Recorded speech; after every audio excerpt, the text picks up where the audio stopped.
So this is going to be our prediction for the day on our Swiss franc JPY. So make sure you subscribe to those that are yet to subscribe and click on the bell notification. Make sure you like and share and also make your comments. Now, guys, we will be expecting a bullish move for Swiss franc JPY. So this bullish move you should be able to look to grab between 80 to 100 pips for the day. Why are we going to be anticipating for that bullish move? Why are we going to be expecting that bullish move? Because we are going to be analyzing right now. Now, first thing first, if you are yet to subscribe, make sure you click on the subscribe button, like and share. Now, let's start with our trend on Swiss franc JPY. It is very clear that we are in uptrend, so market is what trending to the upside. This is a series of higher and low that market is doing, right?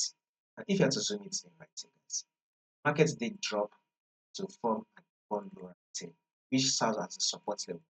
The market eventually push up to form an equal high right here.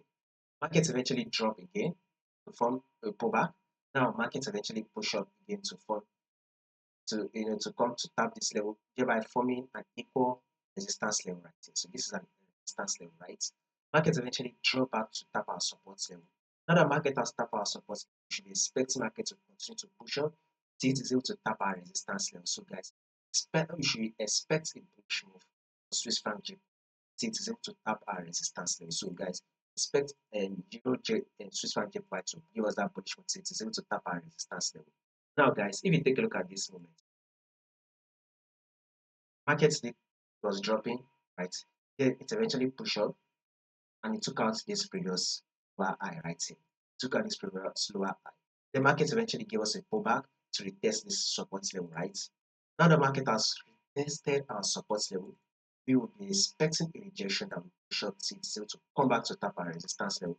So this is one of the reasons why I said for the day, you should be expecting a bullish move. So if you are going for your buy and hold your buy position, it is able to tap your resistance level, you will be making at least 210 pips. So you'll be making around 210 pips on this Swiss franc JPY. So swing traders, perfect for you, going for your buy and hold your buy position.